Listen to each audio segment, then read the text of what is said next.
pelita bagi kakiku, terang bagi jalanku.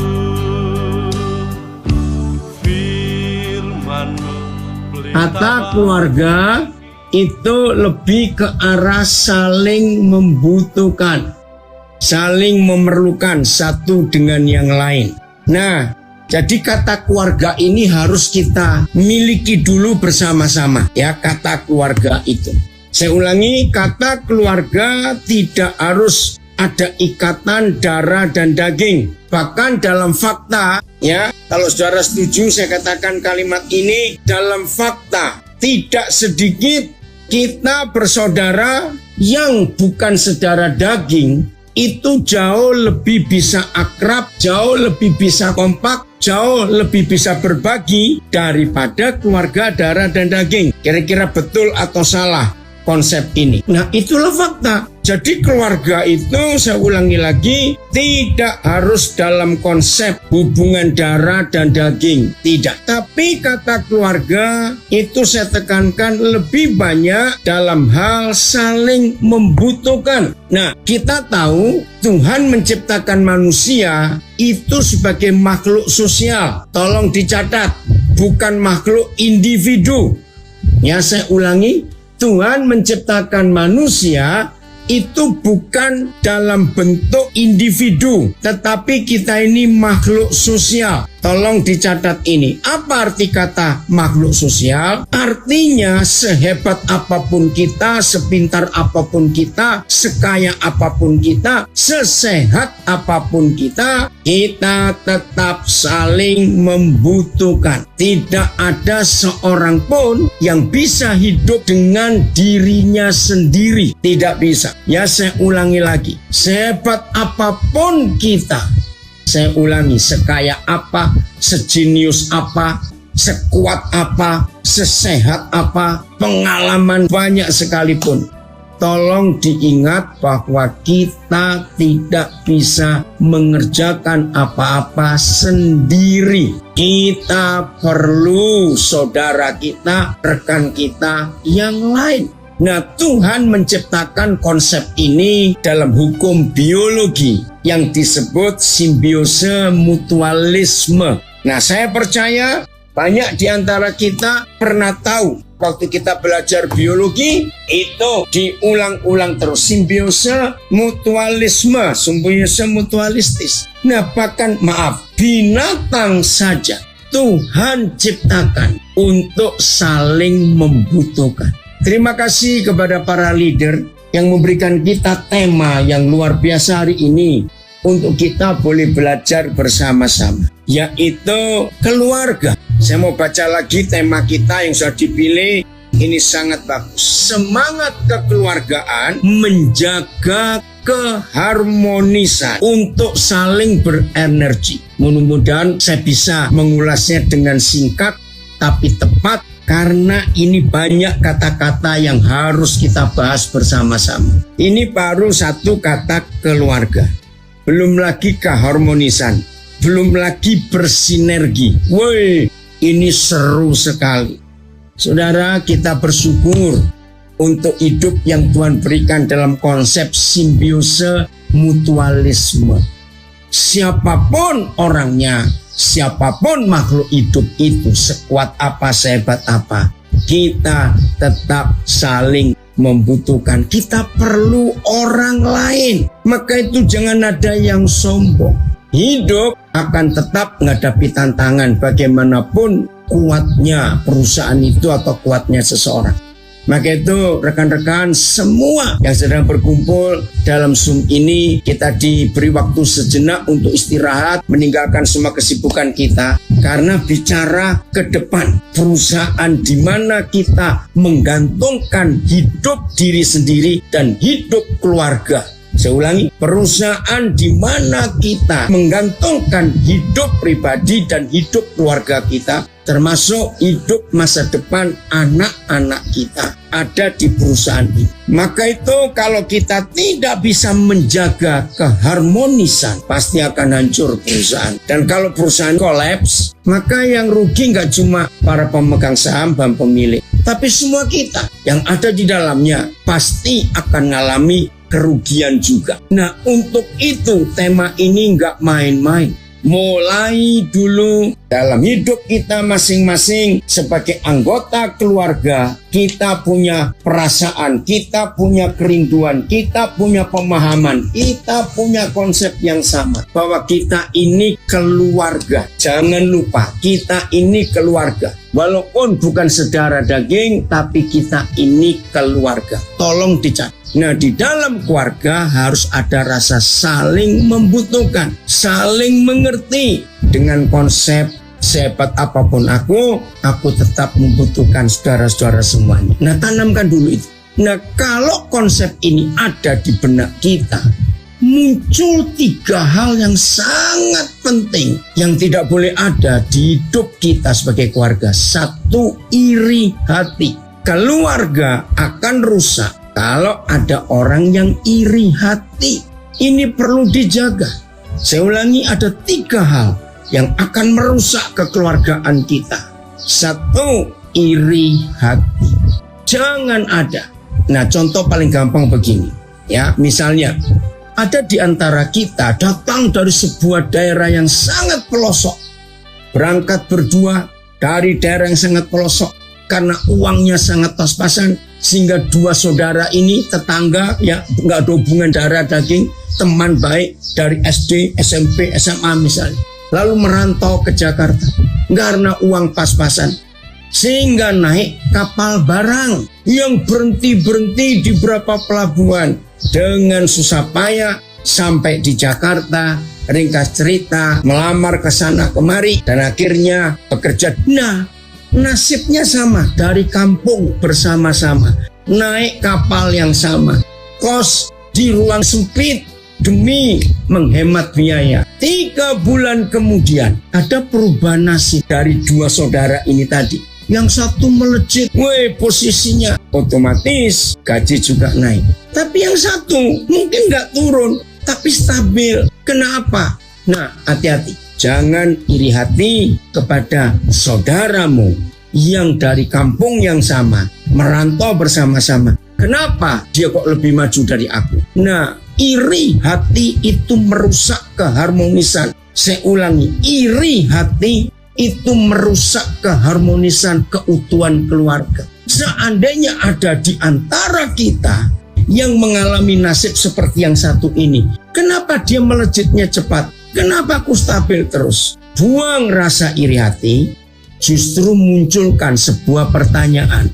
Kira-kira di hidupku ini kurang apa ya? Oh, rekan-rekan, saudara-saudara, anak-anak saya yang luar biasa. Kalau sadar bahwa sahabat kita, saudara kita yang senasib dengan kita, sama-sama dari kampung, ternyata dia lebih melejit dari kita, jangan ada iri hati. Justru timbulkan sebuah pertanyaan. Aku kurang apa? Salahku di mana? Kenapa? Oh, kalau semua kita dalam tanda kutip, dalam keterpurukan kita, melihat rekan yang senasib dengan kita lebih sukses dari kita, tapi tidak iri, tapi menimbulkan pertanyaan, apa yang harus aku perbaiki? Apa yang kurang sehingga aku kalah dengan dia? Bukan iri hati, tapi rendah hati. Mau belajar, apa yang kurang? Percayalah, kerinduan manusia untuk mencari jawaban akan masalah hidupnya. Ya, saya mau katakan kalimat ini. Setiap manusia yang sedang mengalami keterpurukan, terjepit dan sejenisnya, tapi dengan rendah hati mau mempelajari apa yang kurang. Saya mau katakan ini. Alam, saya ulangi, alam semesta itu akan menjawab kerinduan itu. Ya, saya sering bertemu orang yang tidak mau percaya Tuhan. Saya pun tidak memaksa dia, ya, tidak memaksa untuk percaya. Tapi orang-orang seperti itu selalu saya ajak berpikir. Kamu percaya hukum alam tidak? Iya, ya sudah. Nah, hukum alam inilah yang adalah Tuhan sendiri. Karena dia pencipta alam semesta ini. Nah, contoh yang paling gampang, Presiden kita Bapak Joko Widodo. Saudara, secara apa saja pengalaman jadi negarawan belum pernah ya sebesar itu, wali kota, lalu gubernur DKI, langsung presiden.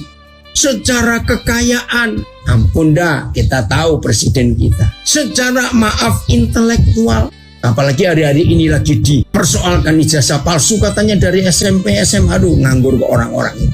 Secara penampilan, maaf ya Pak Presiden kalau ikut dengar. Pokoknya di dalam pribadi Bapak Joko Widodo tidak ada apa-apa yang mendukung untuk punya jabatan setinggi itu.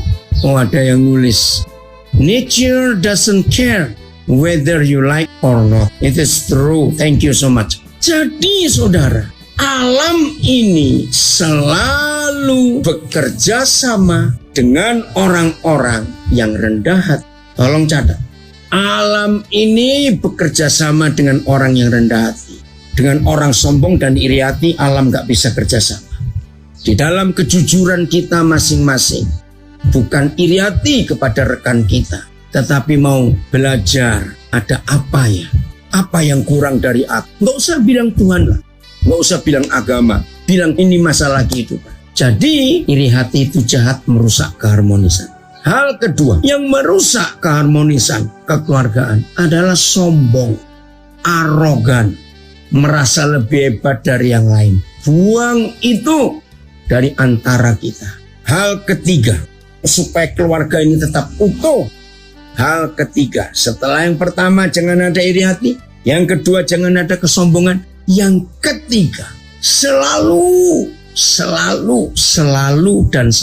punya perasaan aku perlu kamu, aku perlu kamu, aku perlu kamu, aku perlu kamu, selalu ada.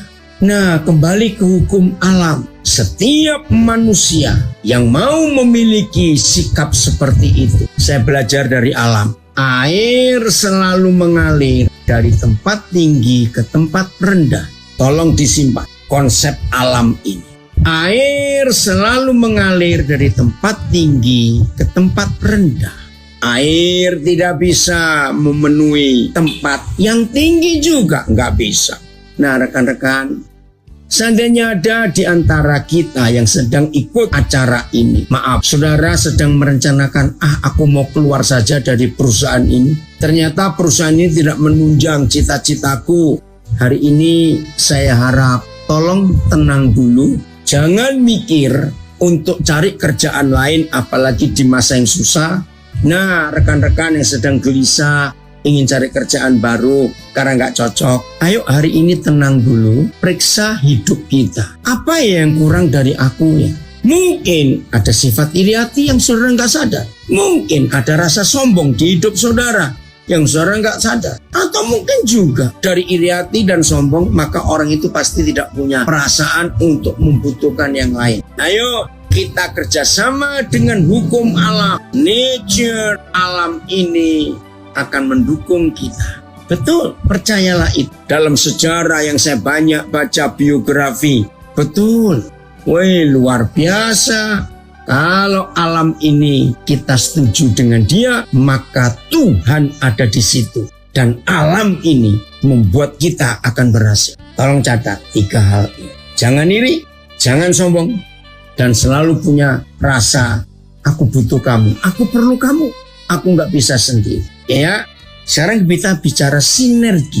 Sinergi bukan dari bahasa Indonesia. Sinergi itu begini. 1 ditambah 1 itu pasti 2. 6 ditambah 4 pasti 10. 3 dikalikan 2 pasti 6. 10 dibagi 2 pasti 5. Nah, itu ilmu pasti. Tapi sinergi bukan begitu. 1 ditambah 1 di dalam ilmu sinergi tidak harus 2. Lalu, nah ini hebatnya sinergi. Nabi Musa adalah orang pertama yang menuliskan tentang sinergi berapa ribu tahun yang lalu. Itu literatur tertua. Nah, sinergi itu begini. 1 yang pertama itu dinilai, diperiksa. Nilai kemampuannya berapa. Nah, sebelum ditambahkan 1 yang berikut, Maka satu yang kedua ini pun harus dinilai kemampuannya, kapasitasnya, nilainya berapa value.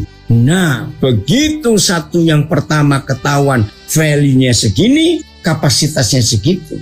Lalu ditemukan di satu yang kedua nilainya begini, ya, kapasitasnya begini, fasilitas hidupnya satu yang kedua itu begitu. Begitu ini digabungkan, wow, bisa ratusan kali lipat daripada sekedar satu ditambah satu. Ini sinergi, ilmu yang luar biasa. Maka itu jangan suka meremehkan orang yang secara penampilan enggak nampak. Maaf, saya beri contoh lagi. Lihat para pembenci Presiden Jokowi. Ada kata-kata yang viral di sosial media. Ya, ini presiden yang paling banyak dihina, presiden yang paling banyak dihujat, difitnah, dicaci maki, kurus krempeng, pelongo-pelongo, belokon, macam-macam. Tapi orang tidak menyadari betapa hebatnya nilai Joko Widodo, value ya, kapasitas. Ternyata orang-orang heran. Coba saudara cari di Google atau internet pidato pertama presiden tentang kota Nusantara, IKN. Kalau nggak salah 17 Oktober atau 18 Oktober, saudara. Saya nonton berkali-kali. Wih, itu pertemuan pertama presiden dengan beberapa konglomerat pengusaha-pengusaha di Indonesia yang berhasil. Bahkan ada Tony Blair, mantan Perdana Menteri Inggris. Kenapa ada Tony Blair? Karena presiden memilih Tony Blair akan jadi juru bicara internasional tentang Nusantara. Wah, itu keren. Saudara, lihat, nggak panjang kok. Saya kagum waktu mendengar pidatonya presiden untuk kota Nusantara ini di depan forum pertama. Wih, ini orang ternyata jenius sekali. Sangat jenius. Wah, cara memaparkan, nggak pakai teks, nggak ada tulisan. Lancar sekali. Saya salut. Nah, presiden kita ini ditambah dengan beberapa menteri yang luar biasa. Bayangkan, dikatakan bahwa Nusantara adalah nantinya satu-satunya kota di dunia. Satu-satunya kota di dunia yang punya istilah 10 minutes walk. Jadi Nusantara itu didesain, orang mau ke satu titik ke titik yang lain itu diukur paling nggak akan lebih dari 10 menit, maksimal 10 menit. Wih, saya pikir bagaimana cara tata kotanya bisa seperti itu. Nusantara nanti akan jadi satu-satunya kota di dunia yang nggak cuma smart city, tapi green city. Nggak cuma smart, nggak cuma green.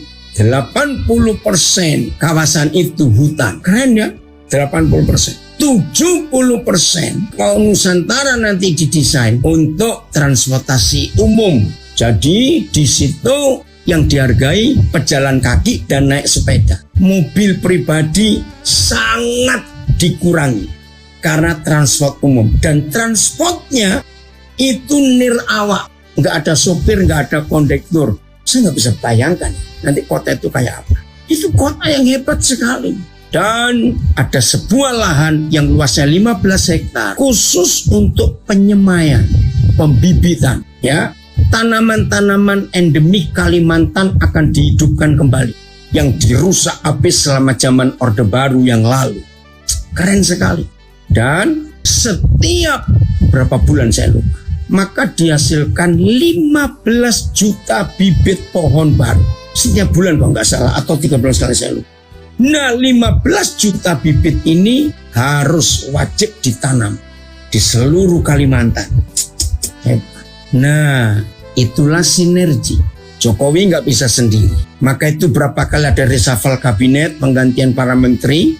Karena Jokowi ingin punya menteri-menteri yang capable, yang mampu. Bayangkan kalau saudara semuanya menjadi satu keluarga yang harmonis. Ingat, kata harmonis adalah saling membutuhkan. Aku nggak bisa hidup tanpa kamu. Simbiosis mutualistis.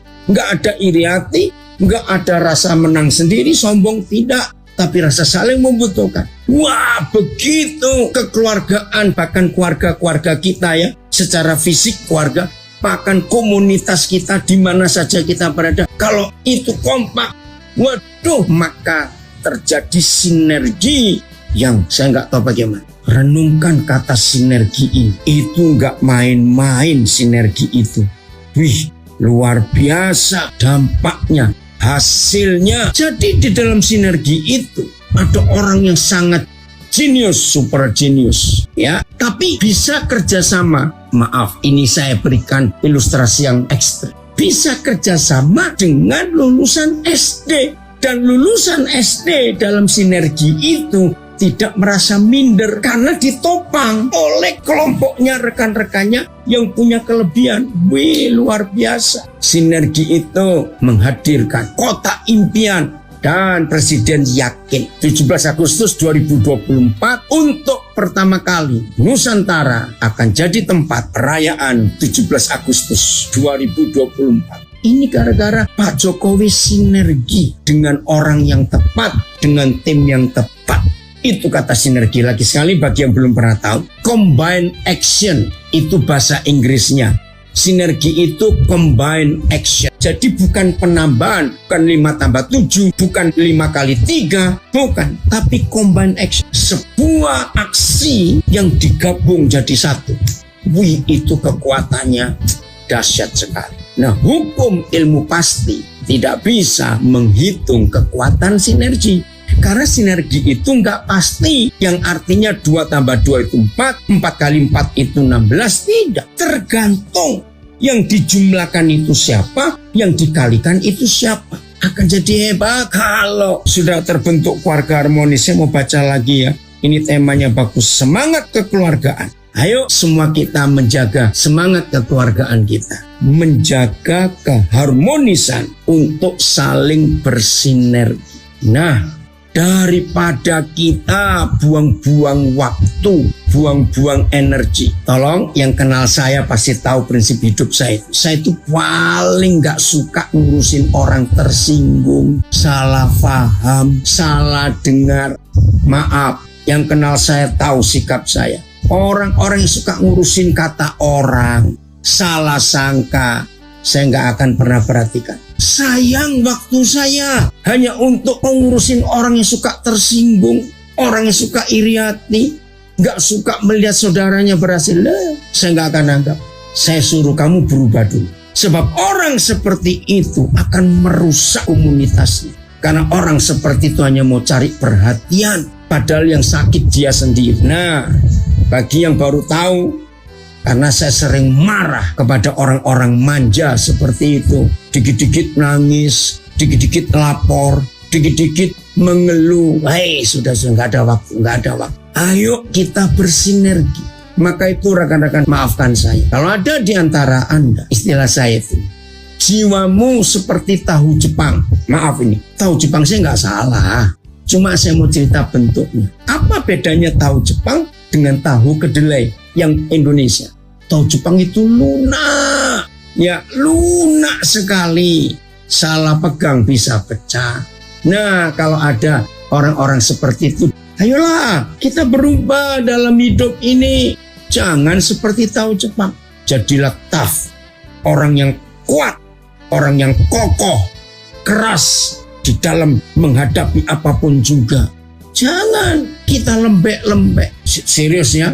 Saya minta lagi sekali anak-anak saya semua, jangan ngabisin waktu hanya ngurusin orang tersinggung, salah paham, iri hati karena duit, kenapa gaji begini. Stop. Ayo kita berjuang supaya di tengah tantangan zaman yang begitu berat, semua kita harus saling mendorong, menopang, memberi semangat, menguatkan, memberi keberanian. Ayo kita jalan bersama-sama.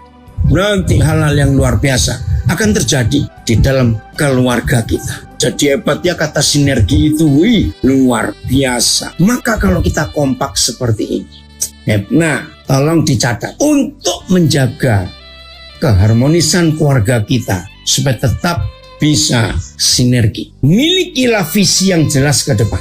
Saya ulangi, milikilah visi yang jelas ke depan. Kenapa?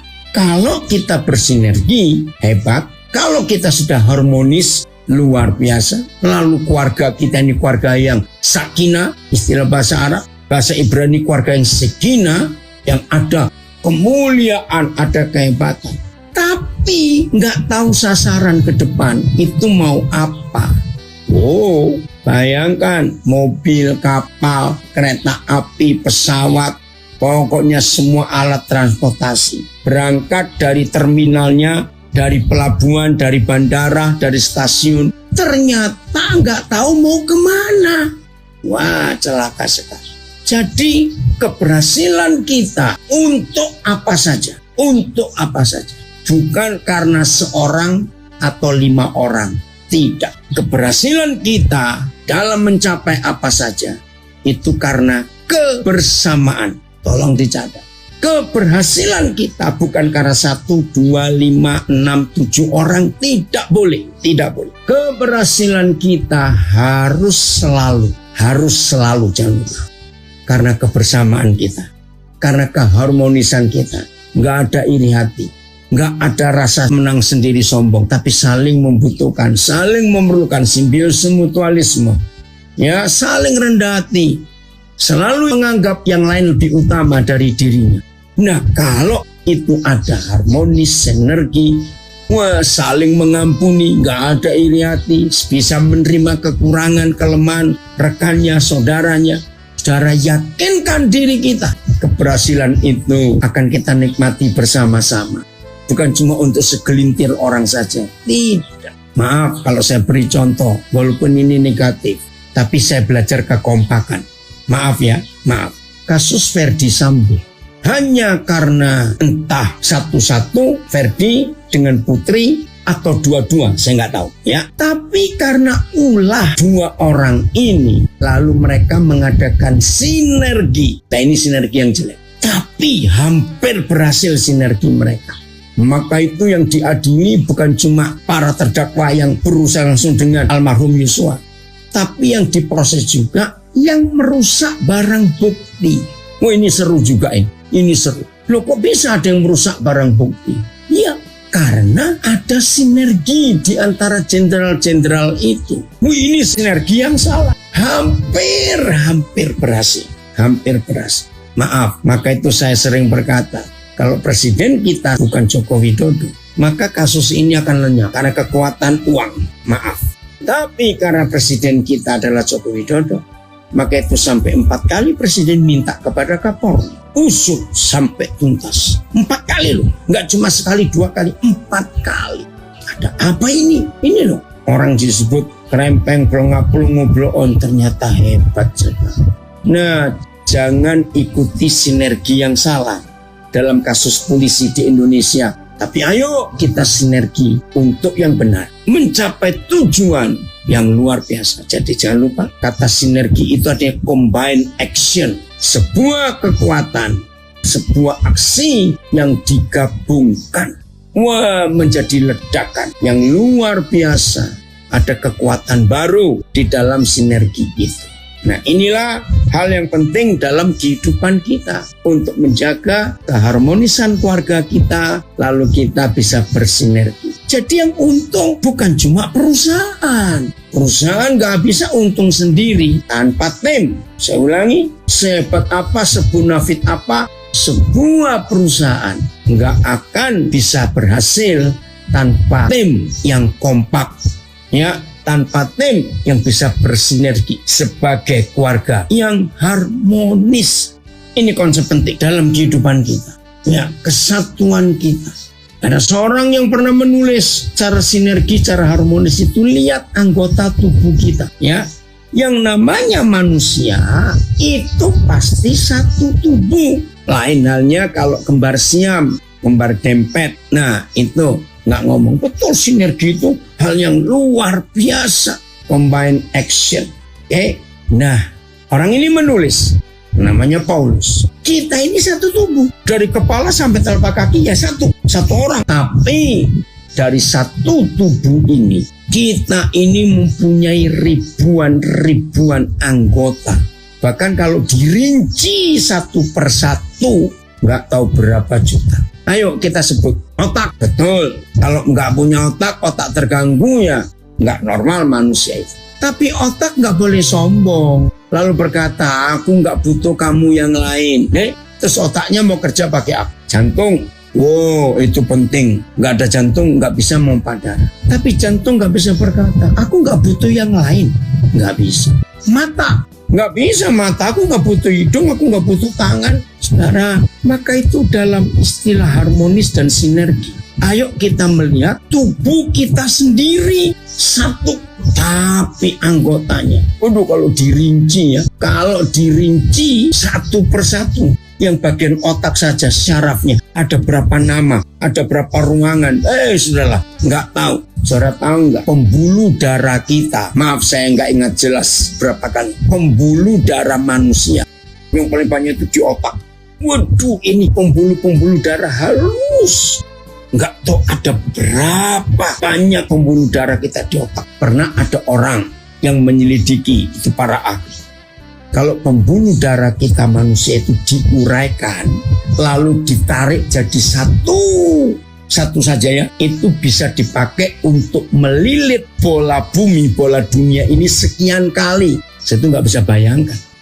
Ternyata di dalam satu tubuh kita yang seperti ini ada ribuan kilometer pembuluh darah kalau dijadikan satu. Terima kasih Tuhan, Engkau ciptakan. Nah, sepanjang ribuan kilometer itu hanya punya satu mesin pompa, namanya jantung. Jantung kita adalah satu-satunya mesin yang paling hebat karena nggak pernah ganti oli. Nggak ada loh mesin di dunia buatan manusia yang nggak pernah pakai oli, itu nggak ada.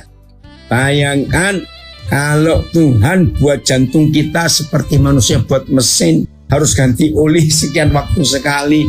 Adalah ngomong sendiri sana. Mau jadi apa hidup ini? Pencernaan kita. Wih, ini luar biasa. Ini intermezzo saja. 4 hari terakhir ini saudara, ada berapa orang ngajak saya diskusi. Saya juga baru sadar loh. Ayo, yang belum sadar saya ingin saudara sadar. Apa diskusinya 4 hari? Beberapa anak-anak saya ngajak diskusi tentang suara ini loh. Ketika saya disadarkan, saudara tahu nggak? Nggak ada satupun, nggak ada 2 orang manusia yang suaranya bisa sama persis. Itu ternyata tidak ada. Setiap kita bisa dikenali. Salah satu cara mengenalinya lewat suara. Terus saya merenung sambil saya pegang leher saya. Iya ya, gimana ya cara Tuhan itu membuat beda-beda suara manusia? Kayak apa itu Tuhan buatnya? Bayangkan. Rumitnya hidup kita. Ini baru satu tubuh manusia yang begitu banyak anggotanya. Terus yang lebih unik lagi, seluruh anggota tubuh kita, perhatikan 3 kali, seluruh anggota tubuh kita itu bentuknya beda semua. Lihat jari tangan kita ini, lihat, nggak ada yang sama. Sidik jarinya ini untuk satu tubuh, nggak ada yang sama. Lalu lihat ruas-ruasnya, nggak ada yang sama bentuknya semuanya. Jantung kita, paru-paru kita, pankreas, empedu, ginjal, semuanya nggak sama bentuknya. Tapi mereka bisa kerjasama. Yang kedua, nggak cuma bentuk yang beda total, fungsi. Di dalam satu tubuh kita ada berapa juta anggota dengan nama berbeda-beda, dengan bentuk berbeda-beda, dengan fungsi berbeda-beda. Yang ketiga, dengan tempat berbeda-beda. Dari ujung kepala sampai telapak kaki, mereka semua tahu fungsinya. Dan gak ada yang iri hati di dalam anggota tubuh kita ini. Yang satu berkata, aku lebih penting dari kamu. Tidak. Anggota tubuh kita kerjasama harmonis yang luar biasa. Saling membutuhkan, saling menerima. Oh, terima kasih Tuhan. Nah, jadi di bagian terakhir ini, kalau ada di antara saudara-saudara sedang bingung dengan konsep harmonis dan sinergi, maka contoh tubuh kita sendiri adalah sebuah bentuk keharmonisan dan sinergi yang luar biasa. Otot-otot kita ya bisa ngangkat berat apa saja. Waduh, ini luar biasa. Maka itu stop iri hati, stop saling menjatuhkan, saling menjilat. Nggak ada gunanya kita saling memerlukan. Tempat kita beda-beda, Tapi ingat, dalam struktur manajemen yang dianut oleh semua perusahaan, ingat ya, nggak ada divisi yang lebih penting dari divisi yang lain. Tidak ada bagian yang merasa lebih super dari yang lain. Tidak. Termasuk misalnya bagian keuangan. Jangan sombong. Ya udah, kalau bagian keuangan nggak mau terima yang lain, kerja sendiri. Bayangkan kalau saudara bagian keuangan nggak ada orang lapangan, bagaimana uang bisa masuk? Nah, itu contoh. Maka itu keluarga besar, jaga keharmonisan kita supaya kita saling sinergi. Jaga untuk semua hal yang ada, kita saling membutuhkan. Kita nggak bisa sombong untuk hal apapun juga. Jadi kalau saudara sulit, nggak usah baca buku. Malah bingung nanti karena terlalu banyak buku. Lihat aja badan kita sendiri. Waktu kita makan, itu yang kerja seluruh tubuh. Walaupun yang kunyah-kunyah kecap-kecap itu mulut. Tapi waktu kita makan, untuk masukkan makanan kan perlu tangan. Setelah kita kunyah, waduh, ada berapa macam enzim yang Tuhan ciptakan yang keluar dari lidah kita. Lidah kita yang cuma berapa sentimeter saja. Jangan bilang, lidahku 1 meter. Waduh, menakutkan nanti. Bayangkan lidah yang cuma sekian sentimeter saja. Itu perbagian, saya kagum, mengeluarkan enzim yang berbeda. Ih, dari mana ini? Bayangkan itu. Lidah yang cuma sekian sentimeter. Enzimnya beda-beda. Juga lidah yang cuma sependek begini. Ujung lidah, bagian depan kiri, bagian depan kanan, itu ternyata punya syaraf untuk merasa yang berbeda. Rasa pedas di mana, rasa asin, rasa manis, rasa asam. Ke belakang lagi, bagian tengah kanan, bagian tengah kiri, bagian belakang kanan, bagian belakang kiri. Lalu di pangkal lidah ada lagi rasa yang beda. Keluar enzim yang lain lagi. Waduh, itu baru makanan. Terus kita sudah punya, kita telan lewat tenggorokan. Di sini ada lalu lintasnya. Bayangkan kalau lalu lintasnya ngadat, lalu makanan masuk bukan ke tenggorokan jalur makanan, tapi ke jalur nafas. Mati kita. Siapa yang ngatur ini? Kerjasamanya luar biasa. Jelas ya, rekan-rekan, saudara-saudara. Kalau kita mau hidup bersinergi itu, harmonis itu, waduh, hasilnya itu luar biasa, menyenangkan. Nah, saya akan akhiri dengan hal ini. Semua kita pasti pernah mendengar kata stres, depresi, waduh lebih berat. Stres itu adiknya depresi. Depresi itu kakak sulungnya. Jangan ada depresi, ada stres.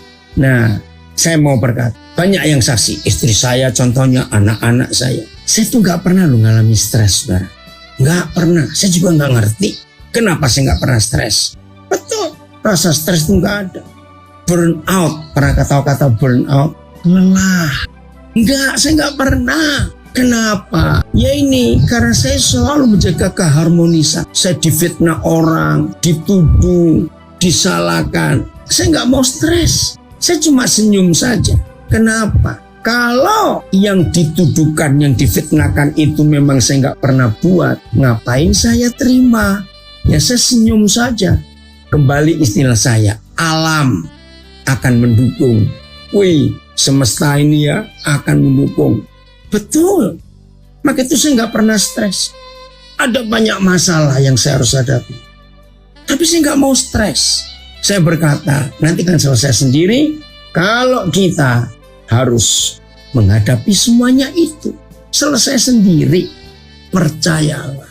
Enak loh hidup seperti itu. Nah sekarang, kalau ada di antara kita yang sedang belajar bersama saat ini, sedang stres, penyebabnya cuma satu. Saudara sombong dan iri hati dengan yang lain. Jadi sumber stres, lalu jadi depresi, itu karena orang itu sombong dan iri hatinya tinggi. Hidupnya dikejar-kejar rasa nggak puas.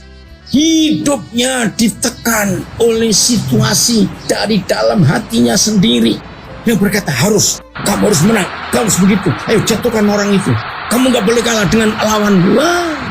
Nah itu suara hati dari setan yang membuat orang itu susah tidur, takut miskin. Itu membuat orang stres. Nah saya nggak pernah takut miskin. Kenapa? Alam ini ada. Apalagi Nabi Musa pernah berkata, maka itu nggak ada resesi di hidup saya. Saya selalu ada resepsi.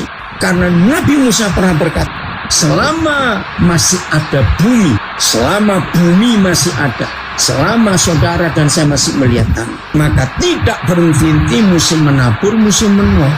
Tidak berhenti malam dan siang. Tidak berhenti musim panas, musim dingin. Kemarau dan hujan, nggak berhenti. Nah itu jaminan membuat saya nggak takut miskin. Kalau saya masih melihat tanah, saya masih bisa menanam. Nggak harus beli apa-apa, nanam saja. Dan kalau tiap hari kita nanam, berarti tiap hari kita panen. Bukan panen yang kemarin kita tanam, tidak. Panen yang bulan lalu, 3 bulan lalu kita tanam, nah itu panennya sekarang. Terus, pakai itu rajin, jangan malas. Pasti kita akan berhasil. Jadi ingatnya harmonis, jaga keseimbangan metabolisme tubuh kita, jaga untuk kebaikan kita sendiri. Maka itu dalam hal ini saudara, lakukan hukum alam ini. Maka luar biasa, Senin yang lalu ini saya cuma cerita. Ada seorang trainer, dia trainer kebugaran. Ya, dia belajar dari banyak tokoh seperti Adi Rai, dia lulusan dari institutnya Adi Rai. Dia juga belajar dari dokter spesialis olahraga Henry Sapea. Banyak pokoknya. Nah, tiba-tiba dia datangin saya. Mau ngukur. Karena dia ini selama ini penasaran. Ngelihat cara hidup saya. Olahraga nggak teratur. Karena dia trainer kebugaran. Harus ada olahraga. Tidur. Karena dia sering ngikutin saya. Maka Senin kemarin baru kecapean. Karena sudah lama mereka ingin menolong saya, memeriksa kesehatan saya. Body fat saya, ya lemak dalam tubuh saya itu berapa. Kadar air dalam tubuh saya berapa. Lalu mereka periksa juga usia sel saya. Jadi ada usia kronologis, itu usia kelahiran secara fisik. Nah, tahun ini saya hampir 67. Ketika mereka ngukur, saya nggak tahu itu dengan sistem apa. Tapi ternyata itu sudah umum di dunia kebugaran. Karena saya mau cerita, mereka kaget. Body fat saya setelah mereka ukur itu hanya 21. Nah saya itu nggak ngerti angka 21 ukurannya. Karena itu sangat normal. Di usia yang seperti ini hampir 70, kurang 3 tahun lebih. Lalu yang buat mereka kaget, usia sel saya itu baru 43 tahun. Wah, itu membuat mereka bingung. Lalu mereka tanya, bagaimana caranya? Nah, saya nggak mau stres. Saya nggak mau panik. Ya, saya nggak mau ada rasa was-was, khawatir, gelisah. Itu nggak ada di hidup saya. Nggak ada sama sekali. Karena ada Tuhan. Saya selalu berkata, ada Tuhan. Itu hidup yang enak sekali. Jadi sudah body fat saya cuma 21. Kadar air saya lupa berapa begitu. Tapi tetap normal dalam usia saya. Lalu usia sel saya 43 tahun. Bingung mereka. Nah, di situ saya belajar. Kalau kita hidup seperti hukum Tuhan yang ada di hukum alam ini, maka semesta itu mendukung. Ya, semesta itu mendukung, alam ini mendukung. Waduh, enak sekali hidup seperti itu. Nah, kita ayo semua ikuti belajar ini ya. Jangan mau ada stres, apalagi depresi. Jangan. Betul, kekuatan ilahi yang mengalir di hidup saya. Jadi, ayo rekan-rekan, kita ini keluarga besar, jaga keharmonisan, ayo kita bersinergi, maka sukses. Semua kita yang di dalamnya ikut sukses dengan otomatis. Ayo kita punya rasa memilih. Tuhan memberkati kita semua. Dan jadilah orang-orang yang bersemangat untuk bersinergi, karena kita saling memerlukan. Tuhan Yesus memberkati kita semua. Dan jadilah orang-orang yang dipakai oleh Tuhan. Amin. Firman-Mu pelita bagi kakiku,